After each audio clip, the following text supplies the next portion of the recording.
Good morning. তো আজকে হচ্ছে নেক্সট ডে। তো সকালবেলা এই যে আমরা রেডি হয়ে গেছি, যে দেখাচ্ছি। তো এরকমভাবে রেডি হয়েছি। আর এখন হচ্ছে যাব ব্রেকফাস্ট করব, আর হচ্ছে টুকটাক আশপাশে দেখবো, কারণ তোমাদের 10টার সময় রুম ছেড়ে দিতে হবে।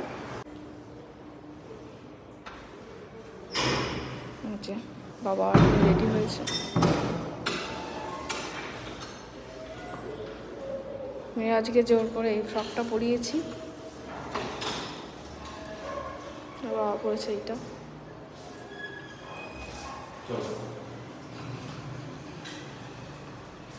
চলে যেতে পারতাম।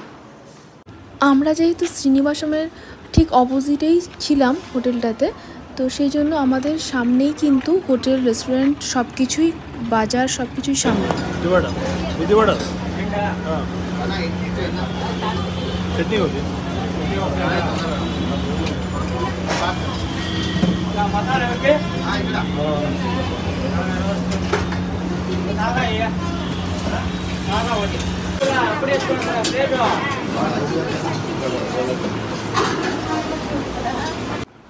আমরা ব্রেকফাস্টের জন্য এমন একটা রেস্টুরেন্টে ঢুকেছি যেখানে শুধু সাউথ ইন্ডিয়ান ফুডই পাওয়া যায়। তো আমার হাজব্যান্ড নিয়েছে ব্রেকফাস্টের জন্য ইডলি, সাম্বার আর মেদুবড়া, আর মেয়ে নিয়েছে মশলা ধোসা, আর আমি নিয়েছি মেদুবড়া আর ইডলি।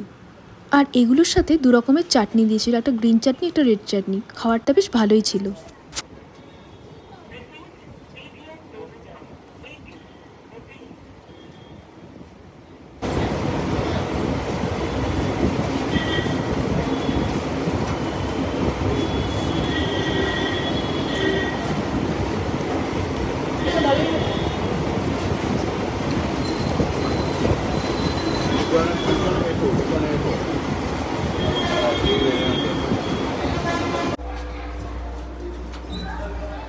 খেয়ে দিয়ে চলে আসলাম, আর রুমে যাচ্ছি।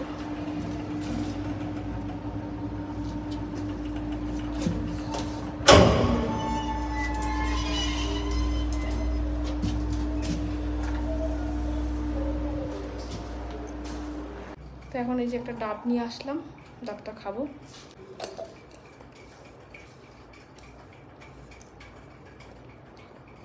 এখানে ডাবের দাম হচ্ছে তোমার 40 টাকা থেকে শুরু, 40 টাকা, তারপরে 60 টাকা, তারপরে 80 টাকা।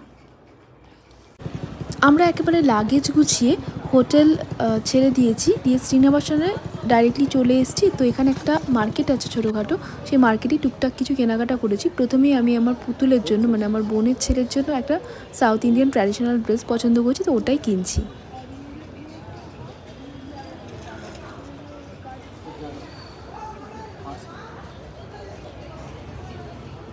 তারপরে আমরা এখানে গাছের তলায় বসে একটু গল্প গুজব করছিলাম। তো তেমন কিছু তো আমরা কিনিনি, কারণ প্রচুর দামটা হাই ছিল। শুধু মেয়ে কয়েকটা চাবি রিং কিনেছে ওর বন্ধুদের দেবে বলে, আর ওই পুতুলের জন্য ড্রেসটা কিনেছি, দেখালাম। তো তারপরে শ্রীনিবাসনেই আমরা এখানে লাঞ্চটা করতে ঢুকেছি। এখানে কিন্তু ফ্রি অফ কস্ট প্রতিদিন সবাইকেই খাওয়ানো হয়, সেটা আমরা জানতাম না, এইমাত্রই শুনে গেলাম। তো এখানে খাইয়েছে বলতে সাউথ ইন্ডিয়ান যে খিচুড়ি হয় একদম টক টাইপের, সেটা দিয়েছে, আর দই ভাত, তো আর একটা চাটনি।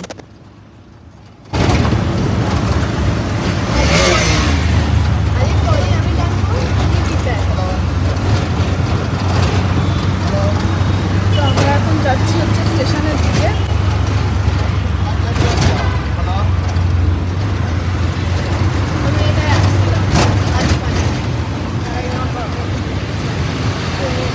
অটোতে করে যাচ্ছি, অটো মানে আগে থেকে বুক করে নিয়েছি, অনলাইনে বুক করা যায়।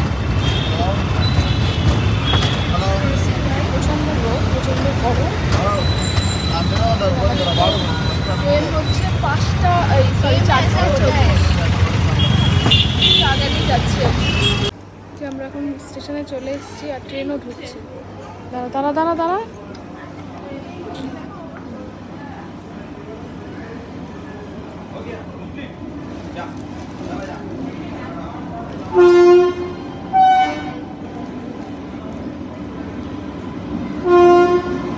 আর এই কুকুরটাকে দেখো, আমরা স্টেশনে এসে 2 ঘন্টা বসেছিলাম, ততক্ষণ অবধি কিন্তু আমাদের একটুকু পিছু ছাড়েনি। শুধু আমার বরের পিছন পিছন ঘুরছে, আর ওকে অনেক রকমের বিস্কুট টিস্কুট কিনে দিল, সেগুলো খেলো। যতক্ষণ আমরা ট্রেনে না উঠেছি ততক্ষণ ও যেন আমাদের সঙ্গী ছিল।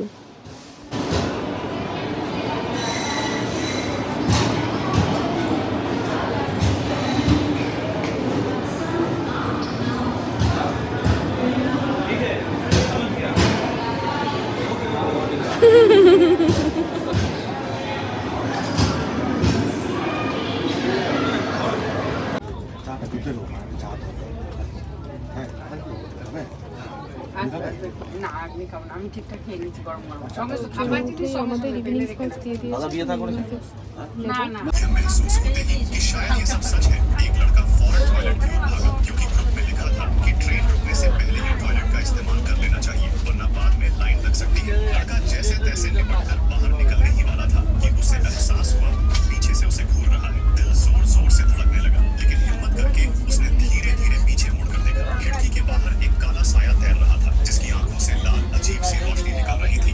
वह उसे घूर रहा था। बाहर से कोई दरवाजा खटखटा रहा था, लेकिन लड़का डर के मारे चुप रहा और बिल्कुल हिला नहीं। उसे याद आया कि नियम में लिखा था मत हिलो और सांस रोको। लगभग 1 मिनट तक सांस रोके रहने के बाद वह साया अचानक गायब हो गया। लड़के ने राहत की सांस ली और दरवाजा खोलकर बाहर निकला। दरवाजे पर वही भूखा आदमी खड़ा था जो उसके सामने वाली सीट पर सो रहा था। वह बड़बड़ाता हुआ टॉयलेट में चला गया। लड़का खुद को संभालने के लिए सिगरेट निकाल ही रहा था।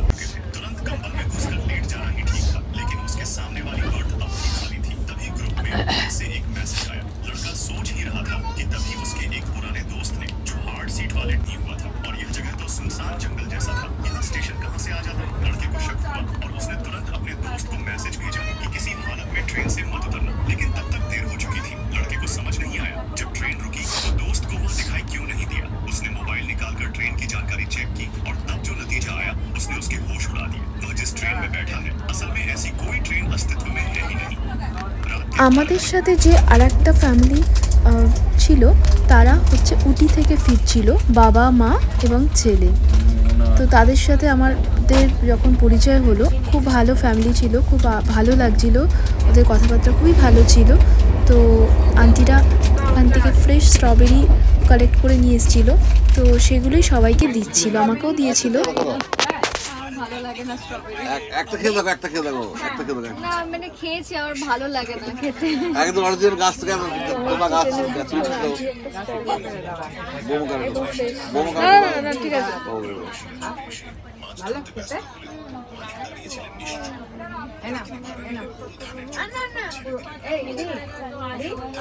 আর আমার মেয়ে ট্রেনে উঠেই ড্রাগন ফ্রুটস ওখান থেকে নিয়ে এসেছিল, সেটাই সবাইকে কেটে দিল। এখন আমাদের ডিনার চলে এসেছে, তো ডিনারটা কমপ্লিট করে নিই।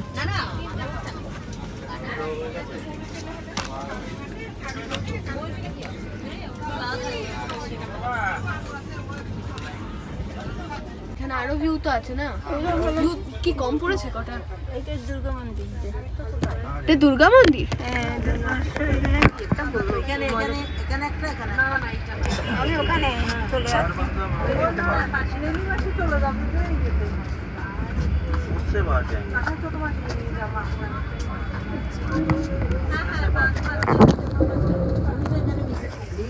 আর গঙ্গা নেই না গো? না গঙ্গা গঙ্গা। Good morning. তো উঠেছি কিছুক্ষণ আগে, এখন ফ্রেশ ট্রেশ হবে।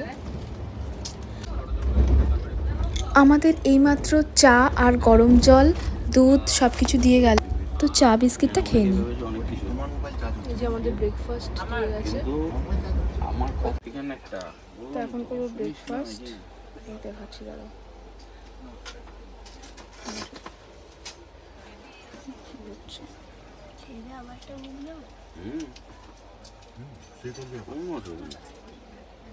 আমাদের সাথে ফ্যামিলিটা যাচ্ছে।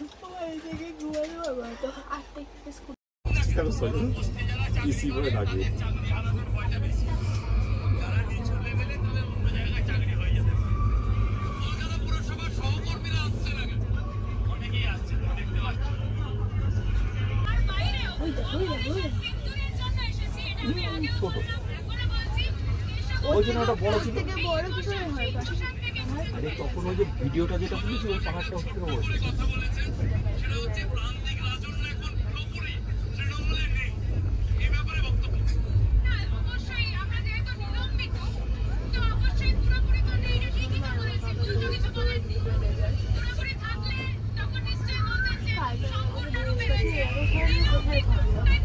কালকে বললাম না, এটাই নিতে বললাম, বললাম না ভুবনেশ্বর কালকে নামটাই মনে হচ্ছে।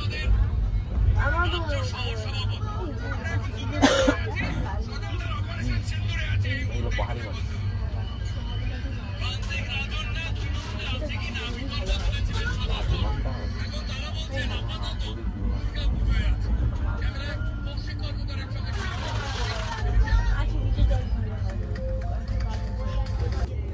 এখন আমাদের লাঞ্চ দিয়ে গেছে, তখন লাঞ্চটা করে নেব।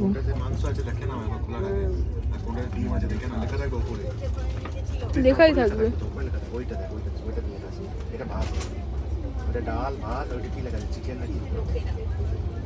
মাংসটা দিয়ে দে বাবা আমাকে। না না, কে আমি খাবো না। তুই হাত দিয়ে এসছিস?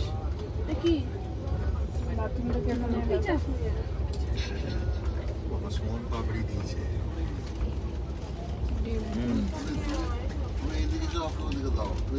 আমি সরে যাই।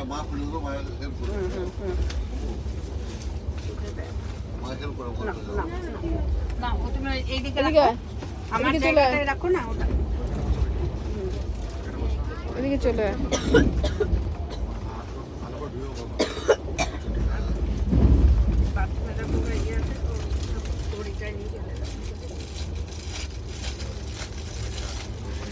তো রুটি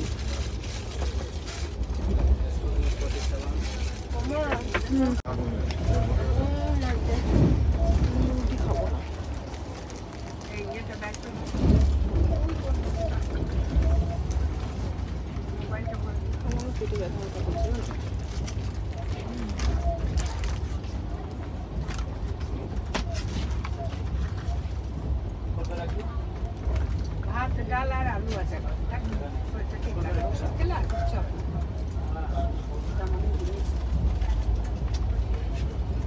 ডালটা দিয়েছে বেশ বড় না?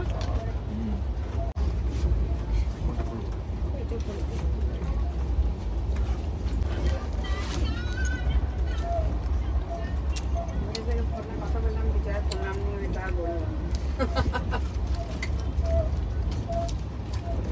দাদা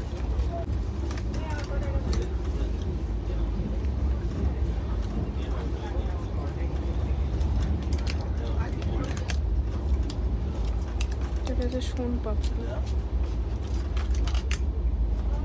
দেখো আমাকে অন্য ভাজা দিয়েছে, তোমাকে অন্য ভাজা, আমাকে অন্য ভাজা দিয়েছে, তোমাকে অন্য ভাজা দিয়েছে। আমরা এখন এসেছি এই যে পর্যবেক্ষণের অধীন ধরা পড়লে 500 টাকা জরিমানা দিতে হবে। डस्टबिन व्यवहार जाने पर आपको 500 रुपए का जुर्माना देना होगा।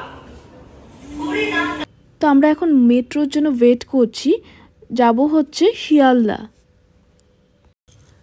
তো মেট্রো তো এখনই আসবে, তো মেট্রোতে উঠে পড়লাম। এই যে মেট্রোতে উঠে এখান থেকে যাব শিয়ালদা থেকে, আবারও লোকাল ট্রেনে উঠতে হবে। তো সেখান থেকে চলে আসলাম বাড়িতে। আর চাকদায় দেখো কিন্তু বেশ বৃষ্টি হয়েছে, দেখতেই পাচ্ছ রাস্তাঘাট কেমন ভেজা। আর আমরা এখন ভ্যানে করে চলে যাচ্ছি বাড়ি। আজকের ভ্লগটাই অবধি, tata, thanks for watching me.